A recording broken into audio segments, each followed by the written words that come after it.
¿no es cierto?, como una introducción, analizando cada uno de los aspectos de nuestra declaración de fe, ¿ya? Que en definitiva es un resumen de lo que podríamos decir nosotros cuál es nuestra orientación doctrinal. Y como siempre digo, toda iglesia cristiana verdadera que se apegara a la Escritura debiera tener los mismos principios, no debiera haber una diferencia en eso. Pero desgraciadamente las hay, por eso es preciso también establecer esos principios. Después de esa introducción comenzamos a analizar el conocimiento y el estudio de la Biblia como pilar fundamental para todo lo que se establece posterior, la oración que terminamos hace un par de semanas. Posteriormente, a partir del próximo miércoles, vamos a ver la adoración, también para establecerla como una de estas armas espirituales. La armadura del cristiano, que largamente la vimos nosotros en el estudio de la carta a los Efesios, pero que obviamente vamos a sintetizarla y específicamente enfocarnos en el capítulo 6 de la carta a los Efesios. Y por último, por decir de alguna manera, la meta de la santidad, ¿ya? La meta de la santidad. Entonces, dentro de este proceso revisamos nosotros este aspecto tan importante que es la Cena del Señor, y por varias razones. O sea, lo primero, ya que estamos nosotros de alguna manera, gracias al Señor, recibiendo siempre personas nuevas, hermanos nuevos que han nacido en la iglesia y otros que vienen de otras congregaciones también, y que pueden existir algunas, entre comillas, diferencias con el tema de la Cena del Señor. Sobre todo los hermanos recién convertidos, que vienen del catolicismo como cultura, por lo menos, y no como religión practicante, como cultura, y es necesario también que ellos puedan, junto con nosotros, y no solamente actualizar los conceptos, sino que en algunos casos aprender la inmensa diferencia que existe entre una cosa y otra, ¿ya? Y la Cena del Señor, vemos que está establecida por el Señor Jesucristo y está nombrada explícitamente en los 3 evangelios sinópticos, Mateo, Marcos y Lucas, y en el Evangelio de Juan, aunque no se nombra como tal, se describe también esa cena como institución del Señor, ¿ya? Y por supuesto después tenemos en Corintios al apóstol Pablo que la confirma, y él dice que fue lo que recibió directamente el Señor, no lo recibió de los apóstoles, no lo recibió de otra persona, o sea, no fue una enseñanza de transmisión, sino que fue una enseñanza directamente del Señor. Y si nos ceñimos a la cronología histórica de la Escritura, el Nuevo Testamento, Corintios es anterior a los Evangelios en cuanto a su escrito, todo esto con diferencias de menos de 10 o 15 años entre uno y otro, por lo tanto, en el concepto de la historiografía es un segundo o menos de un segundo, ¿ya? Así que no, pero sí es importante, ¿por qué? Porque significa que efectivamente no tomó Pablo de los evangelios esta enseñanza, sino que tal como él dice, directamente del Señor, y con toda certeza tiene que haber sido durante todo ese periodo de tiempo, que fueron años, en que Pablo estuvo siendo enseñado en Arabia, en fin, en distintos lugares, directamente por el Señor. No sabemos cómo, ¿no es cierto?, pero lo hizo, y porque él pasan varios años antes de subir a Jerusalén a encontrarse con los apóstoles, ¿ya? Entonces, es una institución, es un mandato, es una ordenanza instituido directamente por Jesús, confirmado por el apóstol Pablo, ¿ya? Dijimos también que los nombres que recibe la Biblia son importantes porque, bueno, comunión es un término mucho más genérico, aunque se hace, ¿no es cierto?, y es un tiempo de comunión, pero básicamente encontramos la mesa del Señor, la cena del Señor y lo más primitivo, el partimiento del pan, cuando la iglesia recién comienza y está circunscrita principalmente a hogares, a la iglesia dentro de los hogares, ¿ya? Bueno, el contexto histórico también es recordar que esto fue instituido en una fecha especial, ¿no es cierto?, no casual, sino que especial e intencional, que era la Pascua judía, donde celebraban los judíos la libertad de la esclavitud egipcia hacia la tierra de Canaán, ¿ya? Entonces, por un lado, terminaban con la esclavitud y recibían una promesa, ¿ya? Entonces, Jesús, de alguna manera, está, no de alguna manera, sino de todas maneras, está cerrando, por así decir, el tiempo de esa celebración desde el punto de vista del concepto del Cordero Pascual, del propósito del Cordero Pascual, y está también inaugurando el nuevo pacto, que ya no es en la sangre de un animalito, sino que en su propia sangre. Por eso que el sacrificio de Jesucristo termina, recuerden que una de las traducciones que tiene la palabra fiestas en el idioma hebreo es ensayos. Por lo tanto, todo lo que los judíos ensayaron, porque nunca nosotros podíamos llegar a pensar, los judíos sí, pero el pueblo de Dios nunca llega a pensar que por medio del sacrificio de un animal se iba a satisfacer la justicia de Dios, ¿no es cierto? Sino que era un ensayo que conducía al Cordero de Dios que quita el pecado del mundo. Entonces, eso también es importante. Ahora, en el caso de Israel, también cuando nosotros analizamos el libro del Éxodo, Dios lo establece como un estatuto perpetuo. Entonces pareciera que pudiera haber una contradicción, que por un lado Jesús está terminando una parte y está comenzando otra, pero no es así, porque para los judíos la celebración de la Pascua no tiene una concepción mesiánica, ¿ya? No tiene una conexión mesiánica. Para los judíos es efectivamente como su día de independencia. Celebran ellos la salida Los judíos tienen más o menos como 3 fechas donde podríamos nosotros declarar que son la independencia. Una de ellas es el mes de Nisán, cuando salen de la tierra de Egipto. Esa es la primera. La segunda, ¿no es cierto?, cuando regresan los cautivos babilónicos, que es la menos fuerte. Los cautivos babilónicos regresan y a través de Nehemías, Esdras, ¿no es cierto?, establecen otra vez la lectura de la ley, y cada vez que ocurría eso, o cuando se inauguraba eso, se consideraba una libertad. Y la tercera fecha es la más reciente, por supuesto, que es el 14 de mayo de 1948, cuando se establece otra vez el Estado de Israel. Pero ahí, e incluso ahí, nosotros encontramos diferencias entre corrientes judías, porque algunos consideran realmente el momento de la independencia de Israel cuando Israel vuelve a tomar control en la guerra, o durante la guerra de los 6 días, el año 68, en que por primera vez después de más de 2000 años ellos pueden tener control, a lo menos en esa parte, sobre un sector de Jerusalén, ¿ya? Un sector de Jerusalén que era importantísimo para ellos, que era el sector donde se encontraba el Muro de los Lamentos, ¿ya? Entonces, pero en relación al tema de la Pascua para los judíos es la celebración de la liberación, que lo es, ¿no es cierto?, de la cautividad egipcia a la libertad de Canaán, y eso es lo que ellos van a celebrar perpetuamente, o sea, permanentemente, ¿ya? ¿Por qué? Porque para ellos la Pascua no tiene una conexión con el concepto mesiánico, ¿ya? Porque desconocen el ensayo del Cordero, ¿no es cierto?, como no solamente la liberación física, sino que la liberación espiritual que se iba a consumar en la persona de nuestro Señor Jesucristo, ¿ya? Bueno, Jesús toma ese momento, que es, por supuesto, clave, y hace la transición de la cena del Señor a la cena del Señor, ¿ya?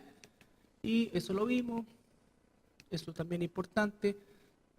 El sacrificio expiatorio, Jesús cumplió todos los parámetros del Cordero Pascual, absolutamente todos. Por lo tanto, se sacrificó como el Cordero de Dios, ¿ya? Una cosa que es importante también, que hay una reforma que está en Segunda de Crónicas, que cambia un poco la mecánica de la celebración de la Pascua, que es ya la aparición del templo. Esto venía de las casas en Egipto, en la salida, después se traslada al tabernáculo en el desierto, y después se establece ya como una forma mucho más como ley, cuando está en pie el templo, ¿ya? Y eso significaba que ahora los sacerdotes eran quienes visaban, por así decir, el cordero. Recuerdan ustedes que cuando fue la primera noche de la Pascua, se le pidió al jefe de familia que seleccionara el mejor cordero que tuviera.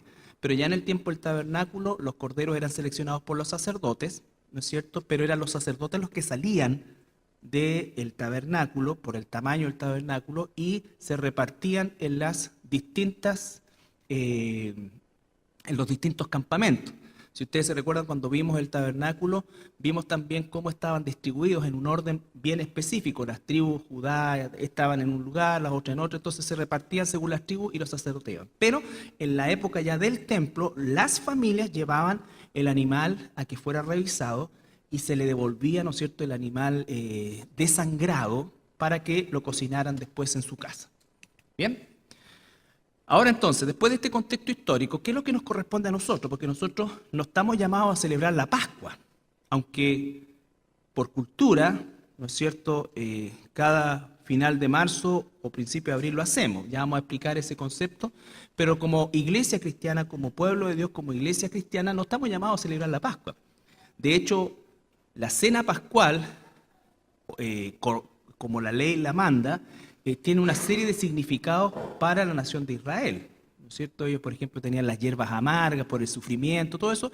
Eso es parte de la Pascua judía, no es parte del nuevo pacto, no se nos es impuesta. Pues bien, hay iglesias que de alguna manera celebran la cena del Señor solamente una vez al año y hacen toda la cena, de todo el proceso, pero en rigor no nos corresponde o no nos compete a nosotros esa parte de la Pascua. Nosotros no celebramos la Pascua, nosotros nos fuimos liberados de Egipto, nosotros nos fuimos liberados de la esclavitud del pecado a la libertad en nuestro Señor Jesucristo, ¿ya? Por lo tanto, nos ceñimos a la cena del Señor, a la última parte que el Señor estableció en su cena pascual y a la institución que Pablo, ¿no es cierto?, describe con lujo de detalles en Primera de Corintios. Por lo tanto, ¿quiénes son los participantes? Obviamente la iglesia, ¿no es cierto?, la iglesia. Y vemos nosotros en estos versículos una progresión que los hemos revisado todos, ya por lo tanto los voy a pasar solamente. En Hechos 2:42, recuerdan ustedes, y permanecían unánimes en la palabra, en la enseñanza de los apóstoles, en el partimiento del pan y en las oraciones. Y eso se hacía en una casa, ¿ya? En las casas. Pero después en el tiempo llegamos a Hechos 27, donde el apóstol Pablo ya dice, cada primer día de la semana se reunían a partir el pan. Y lo está diciendo en la iglesia en Troas, ya incluso en el ámbito de la iglesia gentil. Por lo tanto, vemos que ya no era algo que se celebraba en las casas, sino que algo que se celebraba más bien en un lugar neutral, por capacidad, donde las personas se reunían en un número mayor. ¿Ya? Y ya en 1 Corintios 11, 23 al 26 establece ciertamente el principio de la celebración, y lo está diciendo a la iglesia de Corinto, y les dice a los corintios, entre la reprimenda que les está dando, ¿acaso ustedes no tienen casas que tienen que venir a saciar su hambre aquí, al lugar donde nos juntamos a celebrar la cena del Señor y a hacer el culto cristiano? Entonces nos damos cuenta de que va habiendo una progresión, principalmente por el crecimiento. Primero una iglesia netamente judía, y después ya tenemos una iglesia judía gentil, y después, en el caso de Corinto, una iglesia predominantemente gentil. Eso trae, ¿no es cierto?, una serie de elementos que van a complejizar un poco, entre comillas, el tema de la celebración de la cena, porque van a aparecer otros actores. Como por ejemplo, ¿qué pasa con los no cristianos que están acá y toman la cena del Señor, o que aparecen en la iglesia y llega el momento de la cena del Señor? Muchas congregaciones han tomado la decisión de tener una especie de culto privado, ¿ya?, para evitar digamos, la presencia de gentiles o de inconversos, ¿ya? Pasó o pasa, ¿no es cierto?, que de repente una persona va un día domingo X a un lugar, a una iglesia X, y le dicen, ¿sabes qué?, que tú no eres miembro activo de la iglesia, no eres cristiano, por lo tanto, hoy día no vas a poder entrar porque se va a celebrar la cena del Señor, ¿ya? Cosa que no vemos que en Jesús, por lo menos desde el punto de vista de la esencia de Jesús, no era así, digamos, de imponer una situación de ese tipo. Ahora, ¿qué es lo concreto? Porque es una situación que se dio a partir de que la iglesia se abrió, porque en una iglesia nosotros no sabemos cuánta gente inconversa hay, muchos que dicen ser cristianos puede que no lo sean, y entonces tenemos una gran cantidad de personas que están participando de esta cena del Señor. Entonces, lo primero que tenemos que entender nosotros, bajo el principio de que una persona inconversa, primero que nada, como dice Corintios, 2 Corintios, no discierne lo espiritual, y además está muerta espiritualmente, por lo tanto, el efecto no es ni positivo ni negativo, porque cuando analicemos los efectos negativos, tiene que ver con los cristianos que lo hacemos de manera indigna, no con un inconverso. Por lo tanto, desde ese punto de vista, nosotros, entendiendo que en la congregación la gran mayoría somos cristianos, ¿no es cierto? La gran mayoría somos cristianos, entonces tenemos un delta de un porcentaje bastante menor, ¿no es cierto?, que va a estar en esa condición, ¿ya? Que va a estar en esa condición y que probablemente nosotros tendremos que aceptar que, dado el concepto que vamos a ver después de la frecuencia, que nos vamos a encontrar con personas que van a lo mejor a tomar esto y probablemente en el caso de nosotros, si vienen de una cultura romana, lo van a hacer con una reverencia dentro de una ignorancia y por eso es que en el fondo también nos tenemos que tomar el tiempo para enseñar lo que es la Santa Cena acotadamente, aún desde el púlpito, cada día domingo, ¿ya?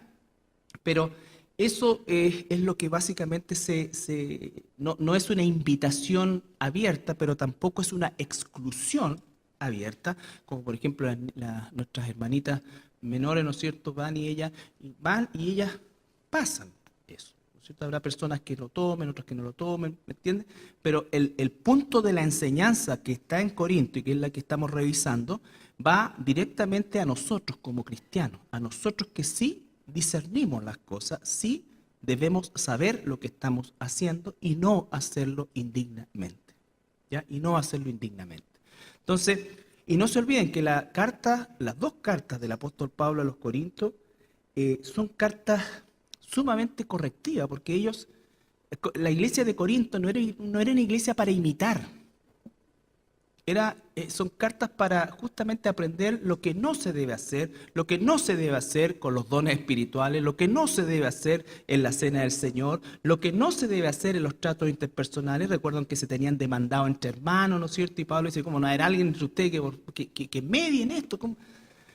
Lo que no se debe hacer en cuanto a las relaciones de pareja, ¿no es cierto? Teníamos a uno que estaba metido con su madrastra. Entonces, todo lo que significa la iglesia de Corinto es de carácter correctivo, ¿ya? Ellos también fueron los que cuestionaron a Pablo en cuanto a su llamado apostólico.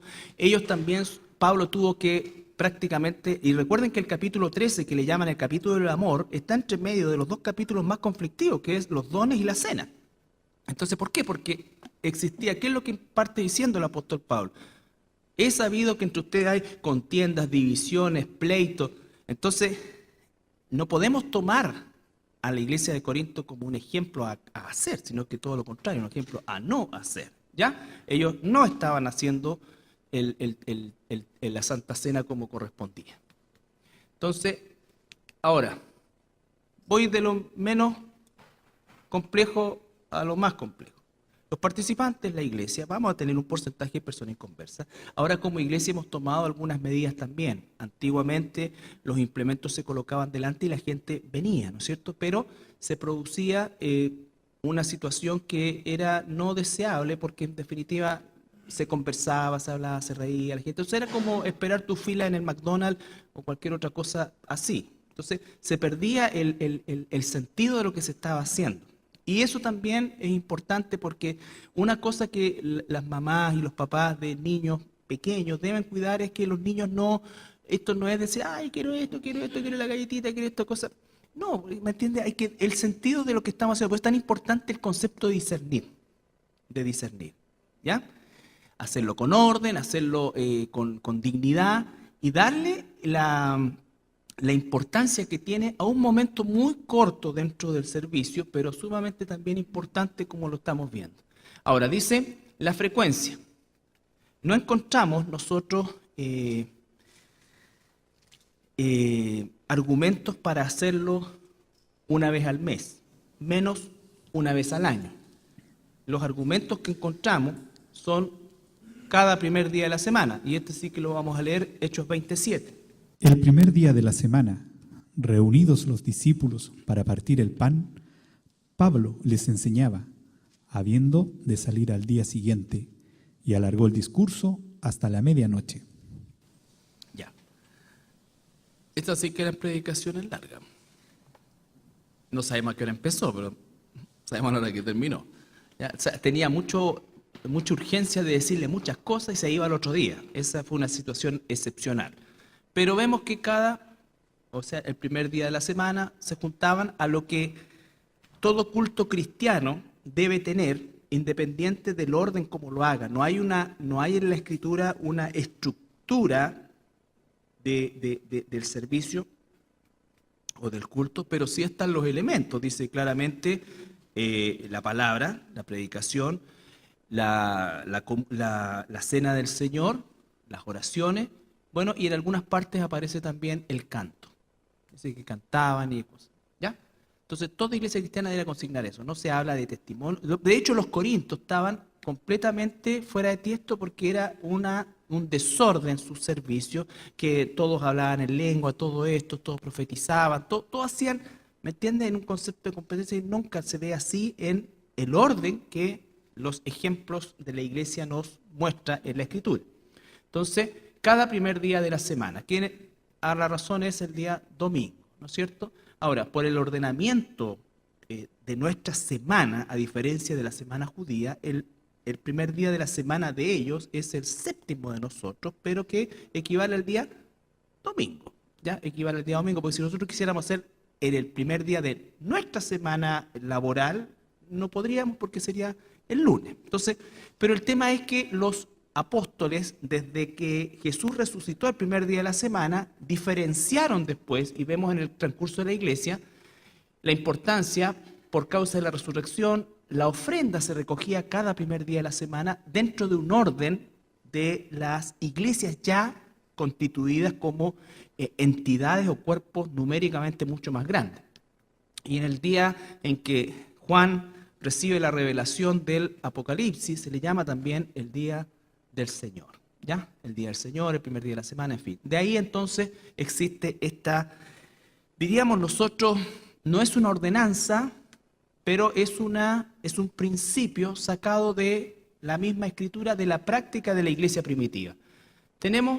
Hay de varios relatos, cuando uno lee la historia de la iglesia primitiva, vale decir, inmediatamente después de la apostólica, que termina con la partida de Juan el apóstol, comienza ahí lo que se llama el periodo de la iglesia primitiva, que entendemos son los discípulos de los apóstoles y de sus seguidores, y constituyen la primera iglesia sin la presencia ya de los apóstoles, sino que con el legado de los apóstoles.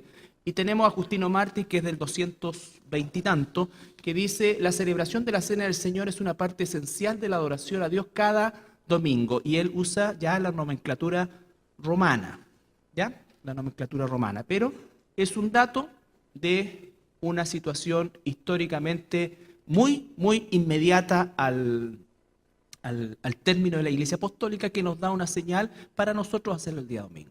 Ahora, no hay un juicio de hacerla en otro día, siempre y cuando no sea por un concepto religioso, ¿no es cierto?, legalista, como un adventista, como esto, ¿no es cierto?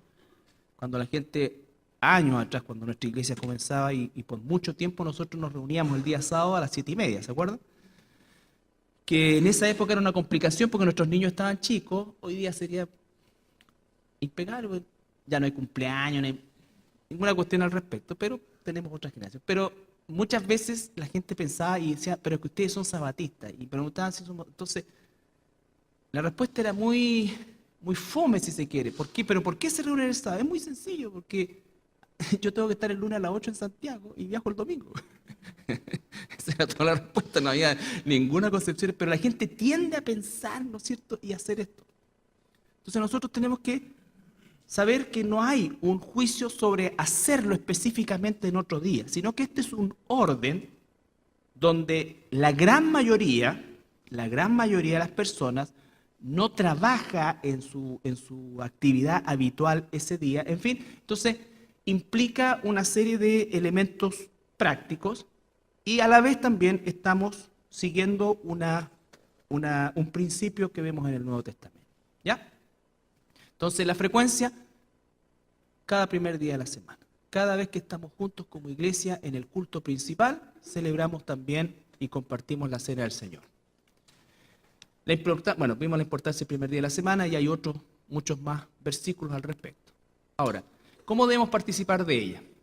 Está descrito desde el versículo 27 al 32 de 1 de Corintios, y vamos a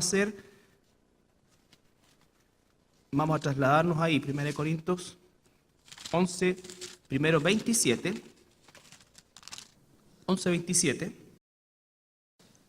De manera que cualquiera que comiere este pan o bebiere esta copa del Señor indignamente, será culpado del cuerpo y de la sangre del Señor. Ya. De manera que cualquiera que comiere este pan o bebiere esta copa del Señor indignamente. Entonces, muchas veces esta palabra indigno o indignidad tiende a aplicarse a nosotros como personas, ¿ya? O sea, como que yo no soy digno o que puedo estar en una situación indigna de tomar la cena del Señor. Pero en el idioma original, ¿no es cierto?, esto es lo que se llama un adverbio y es una acción que recae no sobre la persona, sino sobre el acto en sí. Una cosa, por ejemplo, es,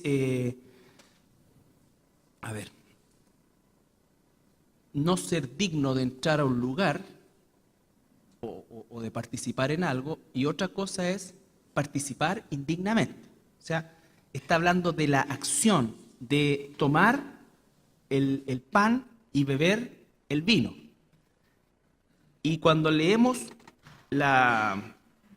lo que sigue a continuación, nos damos cuenta que la reprimenda de Pablo no era, podríamos decir nosotros, aunque por supuesto las incluía a las personas, estaba hablando, ustedes lo están haciendo mal, lo que hacen no es, dice, la cena del Señor. Lo que ustedes hacen no es la cena del Señor. ¿Por qué? ¿Porque no son dignos de comerla? No. ¿Por qué? Porque la transforman en borrachera, en comilona, en cualquier cosa. Entonces lo están haciendo indignamente. ¿Ya? Indignamente. Entonces, eso es importante, porque como vamos a ver un poquito más adelante, todo cristiano está llamado a participar como mandato de la cena del Señor. ¿Ya? Obviamente, ninguno de nosotros va a llegar a compartir la cena del Señor y decir, estoy 10 puntos, no tengo pecado, no tengo nada. Si hay un pecado, si hay una situación, por supuesto que eso es parte de lo que tiene que generar en mí el recordar lo que Jesús hizo por mí e impulsarme a vivir una vida como es digno de un salvado del Evangelio de Dios, como es el Evangelio de Jesucristo, ¿ya? Pero la solución no es no tomar la cena del Señor. La solución es solucionar la situación, es solucionar el problema. Nadie puede decir, mira, hoy día, ¿sabes qué? Yo en realidad no quiero tomar hoy día la cena del Señor y llevo como 3 meses sin tomarlo porque estoy enojado con mi papá, con mi mamá, con mi abuela, con mi esposo y no me he arreglado todavía. La solución no es no tomar la cena del Señor, o sea, eso no te hace más espiritual, eso te hace rebelde. Te hace rebelde, ¿ya? Es como la ofrenda. Si alguien dice, va a dejar una ofrenda de esto y acá y tiene algo, tiene que ir a arreglarlo. Entonces, el llamado es arreglarlo. El llamado es arreglarlo, ¿ya? Iniciar los arreglos. A lo mejor hay cosas que no se van a solucionar al tiro. A lo mejor van a haber cosas irreparables. Pero la solución no es no tomar la cena del Señor. ¿Ya? Es como cuando, espero que todavía no haya gente acá, hermanos o hermanas, pero es como muchas veces sucedía con personas que llegaban a la iglesia conviviendo. Entonces decían, mira, nosotros en realidad no queremos tomar la cena del Señor porque estamos conviviendo. La solución no es no tomar la cena del Señor, la solución es casarse o separarse. Y si tú dices, iniciamos los trámites, estamos en esto, todo, por supuesto que puedes tomar la cena del Señor. Pero la solución no es, me abstengo de esto es como decir, sabes que estoy en problema y no me abstengo de ir a la iglesia porque me siento un hipócrita. ¿Te das cuenta? Entonces, son cosas que nosotros tenemos que ir incorporando dentro de lo que es el proceso. Ahora, el que lo haga de manera religiosa, obviamente acá dice, el que come indignamente, ¿se entiende eso? O sea, la dignidad es la solemnidad con que lo hacemos, tanto externamente como internamente. ¿Ya? Entonces, la palabra es anaxios y significa irreverentemente, alguien que lo hace de manera irreverente. Por eso es que, de alguna manera, nosotros tenemos que tener un comportamiento acorde como es el concepto de la reverencia, sin llegar al ritualismo. ¿Ya? Siempre tenemos que cuidar esos extremos, pero no podemos ser manga ancha y hacer lo que se quiere, entonces que acá la cosa, cuando la gente pasaba adelante todo y uno mismo hablaba, era como que ya hay que hacer este trámite. No, yo espero que después de este estudio nosotros le demos aún más relevancia a lo que hacemos en ese momento, que es muy sencillo, es muy corto y que es un mandato de Dios, de hacerlo cada vez que estamos juntos. ¿Ya? Lo segundo, entonces, de manera indigna, dice que será culpable el cuerpo y la sangre del Señor. Un muerto espiritualmente, tomando o no tomando Santa Cena, es culpable de la muerte del Señor. ¿Ya? Por eso es que esto se enfoca en nosotros. Por eso es que cuando dice, después ya habla de la disciplina un poco más adelante, que algunos están enfermos, otros debilitados y otros ya están durmiendo, muertos, es justamente por la disciplina, no el juicio condenatorio, sino que la disciplina. ¿Cómo debemos participar de ella? Nosotros recordar que ese concepto de dignidad, y seguimos ahí, somos hechos dignos por una imputación. Nadie es digno, ¿ya? El único digno, cuando dice Apocalipsis 4:11, es el Cordero. Dice, el Señor es digno de toda la gloria, la alabanza. Nosotros no, nunca somos dignos, ¿ya? Somos hechos justos y somos justificados. Pero si fuéramos dignos, significa que tenemos algún mérito, ¿no es cierto? La dignidad no se aplica a nosotros se nos aplica la justicia imputada, nosotros somos dignos. ¿Ya?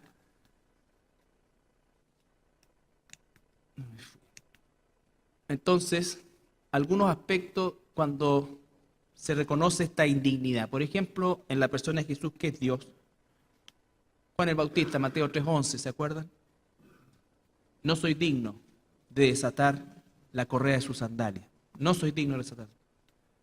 Mateo 8:8, el centurión. Señor, no soy digno de que entres en mi casa. 1 Corintios 15:9, el apóstol Pablo. Porque yo soy el más pequeño de los apóstoles, que no soy digno de ser llamado apóstol, porque perseguía la iglesia de Dios. No soy digno de ser llamado apóstol. ¿Ya? Es decir, cuando está diciendo tomándola indignamente, no se está refiriendo a nosotros porque nunca somos dignos. Somos hechos aptos de participar por causa de la justicia imputada, pero no merecemos participar de eso. ¿Ya?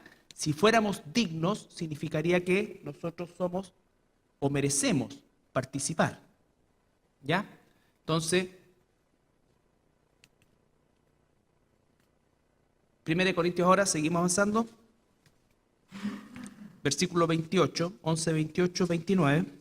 Por tanto, pruébese cada uno a sí mismo, y coma así del pan y beba de la copa.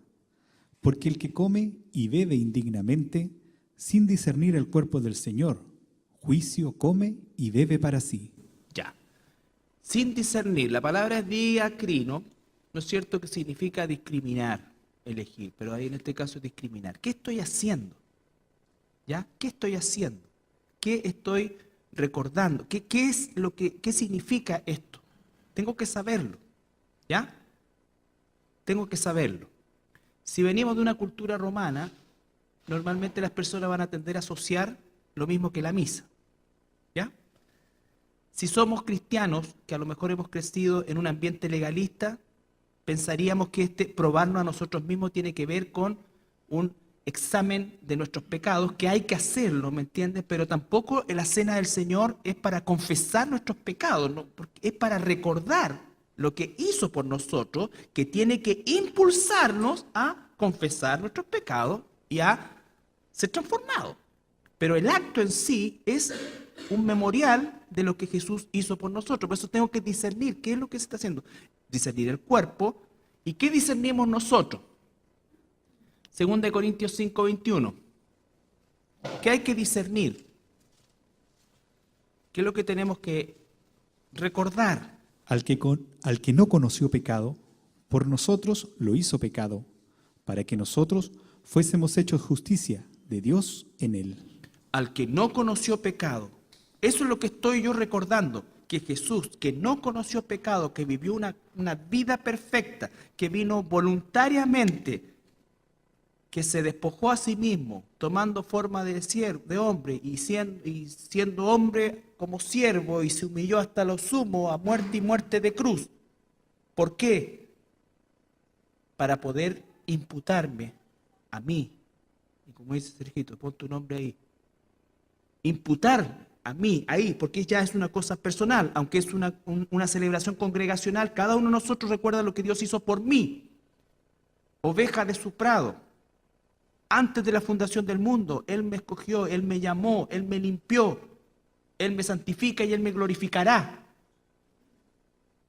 Pero nada de eso hubiese sido si Él no muere por mí, no se entrega por mí, no es el Cordero de Dios que quita el pecado del mundo, mi pecado. Entonces, al que no conoció pecado, por mí fue hecho pecado para que yo fuera justificado delante del Padre. Eso es lo que recordamos en la cena del Señor. Eso es lo que recordamos en la cena del Señor. Y por eso es que el Señor dice, hagan siempre esto en memoria de mí. Acuérdense. ¿Por qué? Porque cuando me recuerdo de eso, entonces cualquier cosa que esté viviendo, buena, mala, regular, queda bajo eso. Queda bajo eso. Él murió por mí. Él pagó mi pecado. Él me trasladó de las tinieblas a la luz. Él me sacó del infierno, del camino al infierno y me puso camino al cielo. ¿Porque lo merecía? ¿Porque era digno? No, por su gracia. Por su gracia. Eso es. Y eso, recordarlo siempre, pero especialmente en este acto, tiene que cambiar nuestra manera de vivir. O sea, no puedo salir el mismo después de eso. No puedo salir el mismo. ¿Ya? Entonces, si lo hago indignamente, sin discernir, puedo pensar, bueno, ahora llegó la hora de comerse pedazo de pan, tomarse poco vino y listo. Si creo o no lo que estoy haciendo, si creo o no lo que estoy recordando, si creo que realmente Él murió por mis pecados. Después, entonces, para poder discernir bien, ampliar ese concepto de discernir, ¿qué es lo que está sucediendo en la cena del Señor que estoy haciendo? Discerniendo el cuerpo de Cristo que se entregó por mí, fue molido por mis pecados, su sangre derramada por mí, y eso tiene propósito. Primero que dice, ¿no es cierto? Recuerdan, Lucas dice en memoria de mí, y Pablo también repite en memoria de mí. Por lo tanto, es un memorial. ¿Ya? Es un memorial. Y la palabra memorial o en memoria de mí, la expresión es la palabra griega anamnesis, que significa recordar eventos pasados. Recordar eventos pasados. Como cristianos recordamos algo que sucedió hace 2000 años y que fue hecho por mí. Por eso dice el Señor una vez y para siempre, ¿no es cierto? Por ejemplo, recordamos Isaías 53:3-6 en la historia, que tiene que ver con el punto anterior, pero el primero es un memorial. ¿Qué es lo que recordamos? Despreciado y desechado entre los hombres, varón de dolores, experimentado en quebranto, y como que escondimos de él el rostro, fue menospreciado y no lo estimamos. Ciertamente, llevó él nuestras enfermedades y sufrió nuestros dolores, y nosotros le tuvimos por azotado, por herido de Dios y abatido. Mas él herido fue por nuestras rebeliones, molido por nuestros pecados. El castigo de nuestra paz fue sobre él, y por su llaga fuimos nosotros curados. Todos nosotros nos descarriamos como ovejas, cada cual se apartó por su camino. Mas Jehová cargó en él el pecado de todos nosotros. Porque también Cristo padeció una sola vez por los pecados, el justo por los injustos, para llevarnos a Dios, siendo a la verdad muerto en la carne, pero vivificado en espíritu. El justo por los injustos, ¿no es cierto? El justo por los injustos. Una sola vez. Entonces recordamos el memorial que Él nos dejó cada vez que estemos juntos por medio de dos elementos muy sencillos, un trozo de pan, un poco de vino, recordar el sacrificio que Él hizo por nosotros. ¿Qué recordamos? Jesús entregó y derramó su sangre para el perdón de nuestros pecados. No se trata de nuestros actos, como decía Tadeo, sino del suyo. Nosotros nos probamos en función de lo que Él hizo por nosotros. Bueno, Filipenses 2:7-8 dice, ¿recuerdan? Se despojó a sí mismo, tomando forma de siervo, se humilló hasta la cruz. Recordad también que el memorial es una orden para el cristiano. 1 Corintios 11:24. Y habiendo dado gracias, lo partió y dijo: tomad, comed, esto es mi cuerpo, que por vosotros es partido. Haced esto en memoria de mí. Ya. Los apóstoles que estaban recibiendo ese pan y ese vino, ¿eran dignos? No. ¿Habían pecado? Sí. De hecho, iban a seguir pecando terriblemente, traicionando a Jesús, todo eso, pero Él está instituyendo eso. No le dice: ¿quién quiere? No dice: tomad. Es una voz de orden. Tomad. ¿Ya? Los otros propósitos que encontramos ahí es comunión también en el nuevo pacto. Es un tiempo en que todos, al discernir exactamente lo mismo como pueblo de Dios, estamos teniendo comunión. Nuestra comunión es exactamente en lo mismo, en el sacrificio que Jesús hizo por nosotros, en el cual entregó su cuerpo y fue molido por nuestros pecados y derramó su sangre para que nuestros pecados fueran limpiados. 1 Corintios 10, 16, 17. La copa de bendición que bendecimos, ¿no es la comunión de la sangre de Cristo? El pan que partimos, ¿no es la comunión del cuerpo de Cristo? Siendo uno solo el pan, nosotros, con ser muchos, somos un cuerpo, pues todos participamos de aquel mismo pan. Ya, somos uno, participamos del mismo pan, un concepto de comunión. El cuerpo, la sangre, comunión. Ahora, lo último, ¿no es cierto?, es que también se dice que proclama el regreso de Jesús. Dice: no volveré a comer esto, ni a beber el fruto de la vid, hasta que lo vuelva a beber en el reino de mi Padre. ¿Ya? Y se está refiriendo al tiempo del milenio. ¿Ya? Pero básicamente la cena del Señor es el memorial donde discernimos recordando lo que Jesús hizo por nosotros. Quisiera que brevemente diéramos una mirada a lo que es de donde se proviene o de donde proviene la mayoría de nosotros, que es la cultura católica romana, para entender que la misa es un evento satánico, absolutamente, ¿ya?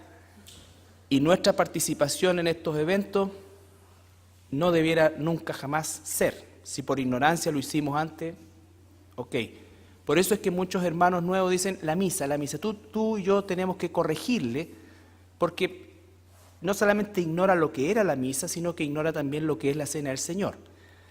A los estudios del día miércoles asiste en promedio el 50% de la iglesia.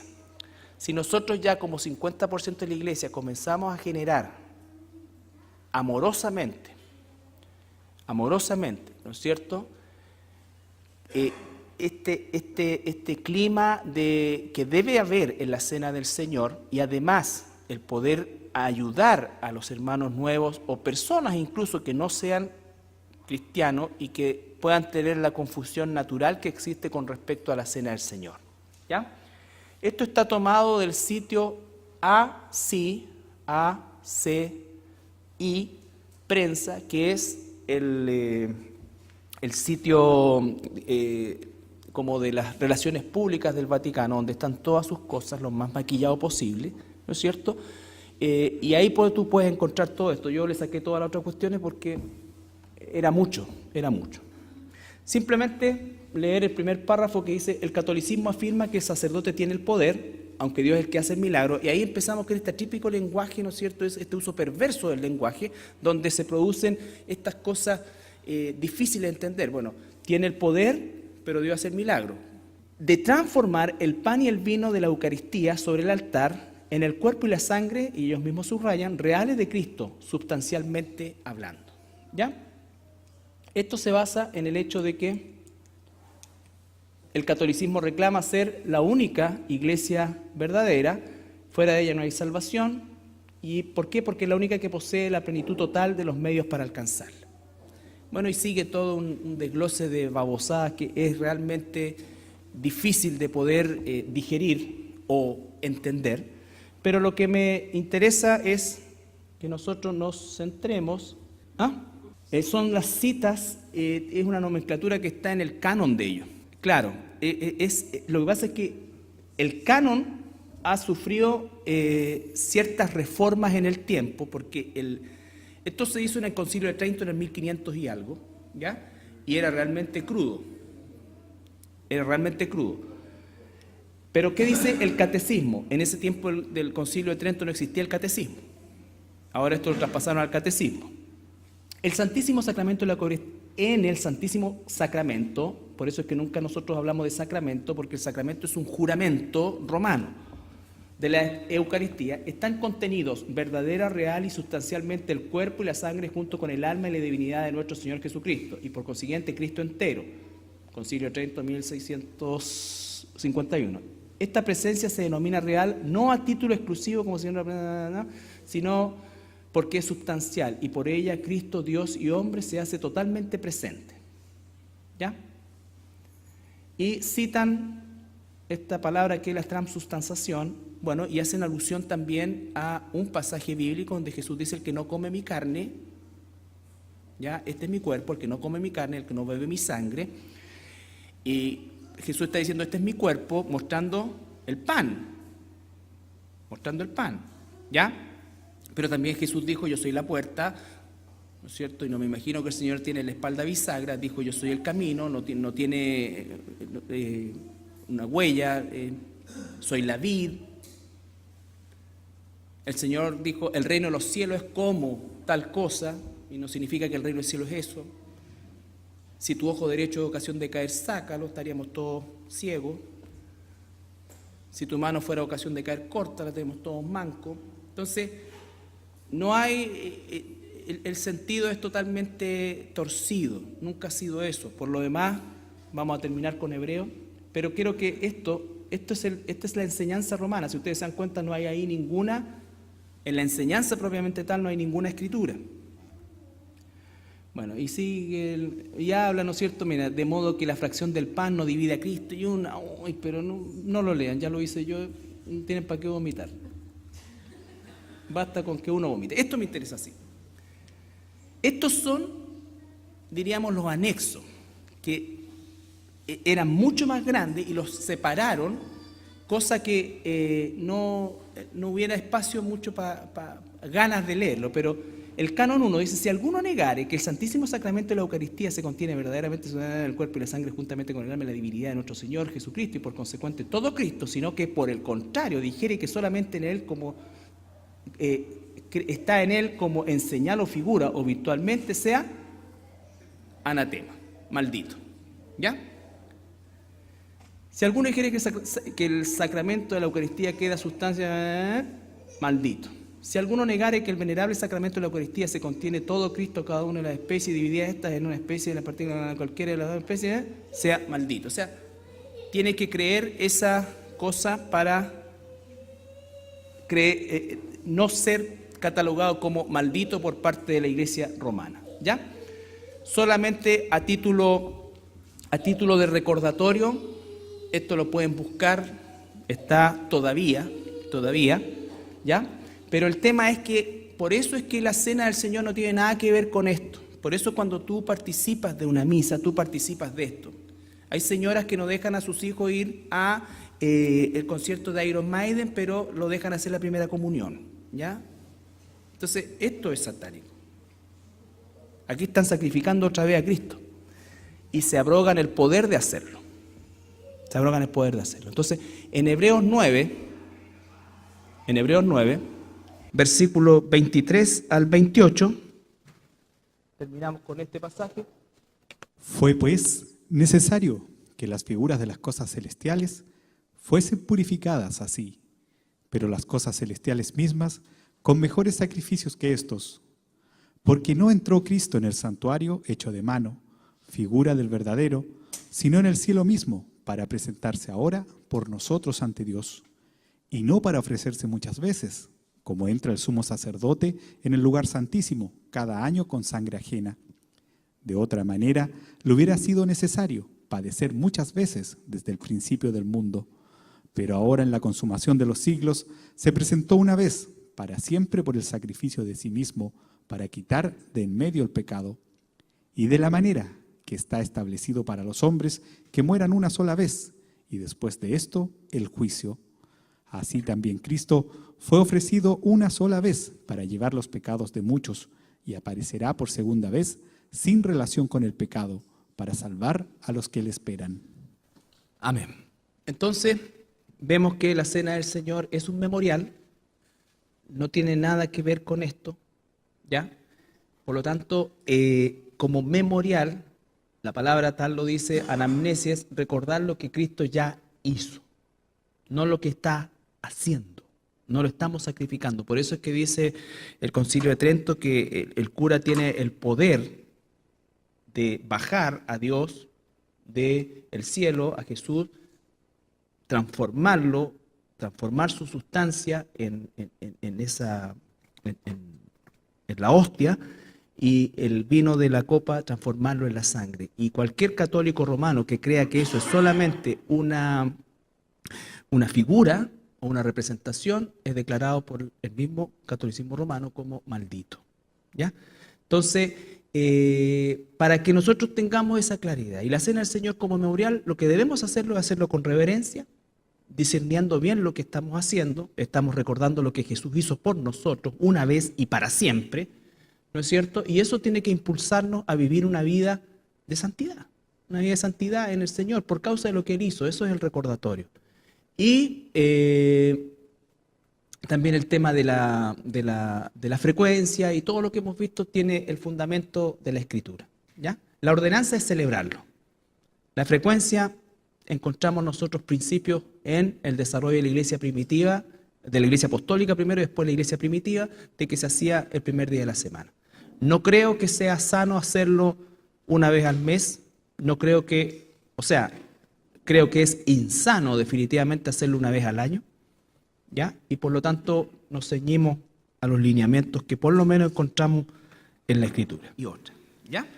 Y la Cena del Señor, vemos que está establecida por el Señor Jesucristo y está nombrada explícitamente en los 13 evangelios sinópticos, Mateo, Marcos y Lucas, y en el Evangelio de Juan, aunque no se nombra como tal, se describe también esa cena como institución del Señor, ¿ya? Y por supuesto después tenemos en Corintios al apóstol Pablo que la confirma, y él dice que fue lo que recibió directamente el Señor, no lo recibió de los apóstoles, no lo recibió de otra persona, o sea, no fue una enseñanza de transmisión, sino que fue una enseñanza directamente del Señor.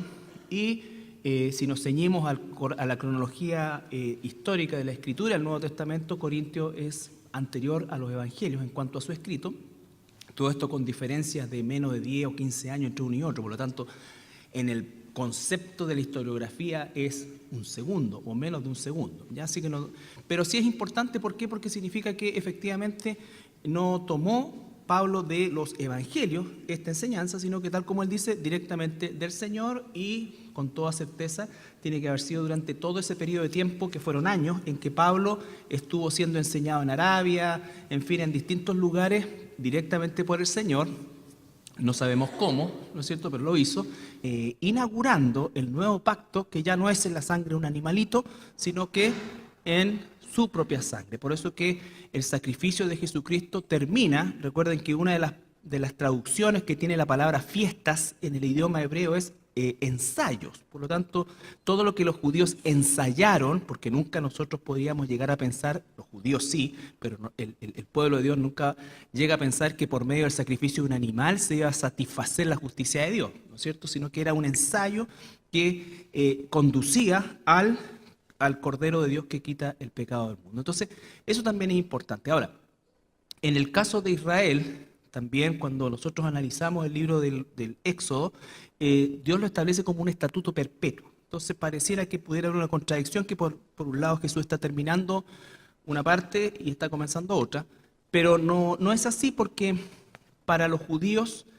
la celebración de la Pascua no tiene una concepción mesiánica, ¿ya? No tiene una conexión mesiánica. Para los judíos es efectivamente como su día de independencia. Celebran ellos la salida de... Los judíos tienen más o menos como 3 fechas donde podríamos nosotros declarar que son la independencia. Una de ellas es el mes de Nisan.